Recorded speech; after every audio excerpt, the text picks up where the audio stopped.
जय हिंद स्टूडेंट। आज हम लोग कक्षा 10th के साइंस के चैप्टर नंबर 4 कार्बन एवं उसके यौगिक का लेक्चर नंबर 2 हम लोग देखने वाले हैं। ठीक है, लेक्चर नंबर 1 हो चुका है पूरा, पिछला वीडियो में था। लेक्चर नंबर 2 हम लोग देखने वाले हैं।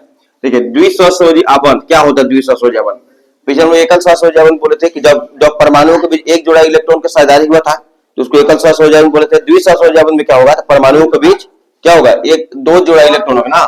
जब दो परमाणुओं के बीच दो जोड़े इलेक्ट्रॉनों का साझेदारी होता है तो बना आबंध क्या होता है? द्विसहस्रोजी आबंध कहलाता है। जैसे देख सकते हैं ऑक्सीजन में, ऑक्सीजन का परमाणु संख्या कितना होता है? 8 होता है। तो इलेक्ट्रॉन बेस कितना होगा? 2 6 सहयोजी इलेक्ट्रॉन कितना होगा? 6 हुआ। तो 6 इसका है। अष्टक पूरा करने के लिए क्या होगा? 2 इलेक्ट्रॉन ये इसके साथ साझेदारी करेगा, ये वाला इसके साथ करेगा। ठीक है, तो देखिए 4 हो गया और 4 8 इसका हो गया, 4 और 4 8 इसका हो गया। ठीक है, तो 2 जुड़ा। अब इधर इलेक्ट्रॉन दर्शाने की जरूरत नहीं, जो इलेक्ट्रॉन में संयोजन हुआ उसको दर्शाने की कोई जरूरत है तो बॉन्ड लगा देंगे इसको यहाँ पर। ठीक है, इसको शॉर्ट में लिखेंगे O2, डबल बॉन्ड लगा देंगे ना। द्विसहस्रोजी आबंध। त्रिसहस्रोजी आबंध हम उम्मीद करते हैं कि आप लोग परिभाषा खुद से लिख लीजिएगा। जब दो परमाणुओं के बीच ना 3 जोड़े इलेक्ट्रॉनों का साझेदारी होता है तो बना आबंध त्रिसहस्रोजी आबंध होता है। वो लिख लीजिएगा। उदाहरण हम देखें N2 में, N2 परमाणु संख्या कितना होता है? 7। इलेक्ट्रॉन में कितना? 2 5 ना। सहयोजी इलेक्ट्रॉन कितना होगा? 5 हुआ। तो 3 और 2 5, 3 और 2 5, 5 इलेक्ट्रॉन हो गया। लेकिन इसका अष्टक पूरा करने के लिए क्या करना होगा? 3 इलेक्ट्रॉन इसके साथ साझेदारी करना होगा। 3 3 6 2 8 हो जाए ताकि, ठीक है, 3 3 6 2 8 हो जाए। ठीक है, इधर 3 जोड़ा इलेक्ट्रॉन का साझेदारी हुआ यहाँ पर। ठीक है, इसलिए क्या हो जाएगा? 3 को बॉन्ड लगा देंगे। 3 को बॉन्ड मतलब क्या हो जाएगा? ट्रिपल बॉन्ड, यानी कि त्रिसहस्र हो जाए, ट्रिपल कोवैलेंट बॉन्ड ना। N2। अच्छा, कार्बन आयनिक आबंध नहीं बना सकता, कारण क्या है? तो कारण है कि परमाणु संख्या इसका कितना है? 6 है। इलेक्ट्रॉन इसमें कितना हुआ? 2 4। ठीक है, इसका देखिए परमाणु संख्या जितना होता है उतना ही इलेक्ट्रॉन और उतना ही प्रोटॉन होता है। ठीक है, 6 इलेक्ट्रॉन 6 प्रोटॉन जाता है। द्रव्यमान संख्या कितना है? 12। तो प्रोटॉन में 6 हुआ तो बाकी के प्रोटॉन बचे? न्यूट्रॉन बच गया 6 को, क्योंकि प्रोटॉन प्लस न्यूट्रॉन के बराबर होता है। ये वाला प्रोटॉन प्लस न्यूट्रॉन के बराबर होता है, तो न्यूट्रॉन भी 6 हो गया। ठीक है, हम द्रव्यमान संख्या प्रोटॉन न्यूट्रॉन के योग के बराबर होता है। आयनिक आबंध बनाने के लिए कार्बन को 4 इलेक्ट्रॉन, कितना? 4 इलेक्ट्रॉन या तो छोड़ने को पड़ेंगे या 4 इलेक्ट्रॉन लेने होंगे, जो कि दोनों ही संभव नहीं है। ऐसा क्यों संभव नहीं है? ऐसा इसलिए क्योंकि ये 4 इलेक्ट्रॉन प्राप्त कर ना C4 माइनस आयन रिनायन बनाएगा। C4 माइनस का बनाएगा? रिनायन बना सकता है। परंतु 6 प्रोटॉन वाला, क्योंकि C4 माइनस बनाएगा तो 6 इलेक्ट्रॉन इसके पास पहले से था, 4 इलेक्ट्रॉन और आ गया तो कितना हो जाएगा? 10 इलेक्ट्रॉन आ जाएगा। लेकिन नाभिक में कितना प्रोटॉन है? 6 प्रोटॉन रहेगा। ठीक है, बोल रहा है कि परंतु 6 प्रोटॉन वाले नाभिक के लिए 10 इलेक्ट्रॉन अर्थात 4 अतिरिक्त इलेक्ट्रॉन धारण कर पाना मुश्किल कार्य हो जाता है। ठीक है, 6 प्रोटॉन नाभिक में रहेगा, 10 इलेक्ट्रॉन हो जाएगा बाहर में, तो उसको धारण कर पाना मुश्किल हो जाएगा। ठीक है, इसलिए ये संभव नहीं है। दूसरा कंडीशन, ये 4 इलेक्ट्रॉन खोकर C4 प्लस धनायन बना सकता है। 4 इलेक्ट्रॉन खोएगा तो C4 धनायन बनाएगा। लेकिन परंतु 6 प्रोटॉन वाले नाभिक का, प्रोटॉन तो नाभिक में रहता है ना, तो 6 प्रोटॉन रहेगा, तो 6 प्रोटॉन नाभिक का बाहरी कोश में कितना इलेक्ट्रॉन बच जाएगा? 2 बच जाएगा।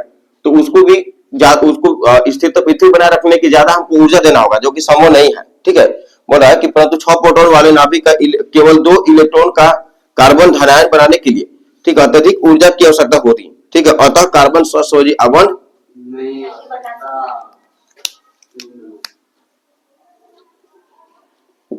जो संभव नहीं है, लिख दीजिएगा, जो संभव नहीं है यहाँ लगा दीजिएगा।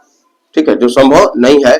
ठीक है, अतः कार्बन सहसहयोजी आबंध नहीं बना सकता। ठीक है, सहसहयोजी यौगिकों का गुणधर्म क्या है? कार्बन आयनिक आबंध, सहसहयोजी आबंध नहीं, आयनिक आबंध। सुधार दीजिए थोड़ा सा, आयनिक आबंध नहीं बन सकता। आयनिक आबंध नहीं बना सकता, सहसहयोजी आबंध तो बने भी करता है। ठीक है, सहसहयोजी यौगिकों के गुणधर्म देखेंगे। सहसहयोजी यौगिकों का गुणधर्म क्या होगा? पहला गुणधर्म, सहसहयोजी यौगिक जो है द्रव या गैसीय अवस्था में पाए जाते हैं। द्रव रूप में पाया जाएगा तो गैसीय अवस्था में पाया जाएगा। ठीक है, दूसरा, इनका गलनांक एवं क्वथनांक अधिक होता है, अधिक नहीं होता। जब हम लोग देखे थे, जैसे हम लोग देख चुके थे, आयनिक यौगिकों का गलनांक और क्वथनांक कुछ होता है, इसका क्या होगा? निम्न होगा। ठीक है, ये सामान्यतः जल में नहीं घुलते हैं। ठीक है, अब देखेंगे अपरूपता। अपरूपता को बोलते हैं मेलफॉर्मेशन। क्या बोलते हैं? मेलफॉर्मेशन। क्या है? तत्वों का वह गुण जिसके कारण समान रासायनिक गुणों वाले तत्व अनेक भौतिक रूपों में पाए जाते हैं। बहुत सारा भौतिक रूप पाया जाएगा तो क्या कहेंगे? अपरूपता कहेंगे। क्या कहेंगे? अपरूपता। ठीक है, उदाहरण के लिए कार्बन के 3 समस्थानिक 3 अपरूप है।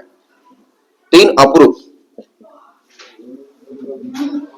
कार्बन के 3 अपरूप है। कौन कौन है? हीरा है, ग्रेफाइट और C60, जिसको हम लोग फुलेरिन कहते हैं। हीरे के बारे में देखेंगे, हीरे की विशेषता क्या है, तो दुनिया का कठोरतम पदार्थ है, ठीक है। हीरे के क्रिस्टल में प्रत्येक कार्बन परमाणु जो होता है 4 अन्य कार्बन परमाणुओं के साथ मजबूत सहसंयोजी आबंधों से जुड़ा होता है, ठीक है। चलो जी, जिससे दृढ़ त्रिआयामी संरचना बनती है, ठीक है। आसपास के 4 कार्बन परमाणु, ठीक है, समचतुष्फलक के 4 कोनों पर व्यवस्थित होते हैं, ठीक है। आसपास के जो 4 कार्बन परमाणु होगा समचतुष्फलक के 4 कोना पर, देख सकते हैं 4 कोना पर है ना, 1 2 3 4 है ना। इसका एनसीईआरटी का पेज नंबर 67 का चित्र छाप लेंगे, ठीक है। अच्छा, हीरा कुचालक होता है, इसका कारण क्या है, तो हीरे में कार्बन की बाहरी कक्षा का कोई भी इलेक्ट्रॉन जो है स्वतंत्र नहीं होता है, तो स्वतंत्र नहीं होगा तो गति नहीं कर पाएगा, गति नहीं करेगा तो विद्युत क्या बन जाएगा, कुचालक बन जाएगा, ठीक है। कोई भी धातु विद्युत का चालक क्यों होता है, क्योंकि उसमें मुक्त इलेक्ट्रॉन होते हैं, ठीक है, इसलिए विद्युत का चालक होता है, ठीक है। अच्छा, इसलिए विद्युत का कुचालक होता है। हीरे में चारों आबंध मजबूत होते हैं, ठीक है, इसलिए यह कठोर होता है, चारों आबंध जो होगा मजबूत होता है, इसलिए क्या होता है, कठोर होता है। अब देखें ग्रेफाइट, ग्रेफाइट की विशेषता क्या है, विद्युत की चालक अधातु है, ये विशेषता इसका है, ठीक है। ग्रेफाइट में कार्बन के प्रत्येक परमाणु का आबंध कार्बन के 3 अन्य परमाणुओं के साथ होता है ना, प्रत्येक परमाणु का 3 को के साथ हो रहा है। आप बताइए 3 को के साथ हो रहा है तो मुक्त हो जाएगा, तो मुक्त होगा तो उस कंडीशन में क्या होगा, विद्युत का चालक करेगा ना, वो एक ही तल पर होता है, बोला कि अन्य परमाणुओं के साथ एक ही तल पर होता है, जिससे षटकोणीय व्यूह मिलता है, ठीक है। देख सकते षटकोणीय व्यूह मिलेगा। ग्रेफाइट की संरचना में षटकोणीय तल एक दूसरे के ऊपर व्यवस्थित होते हैं, यह आबंध दुर्बल होता है, क्या होता है, दुर्बल।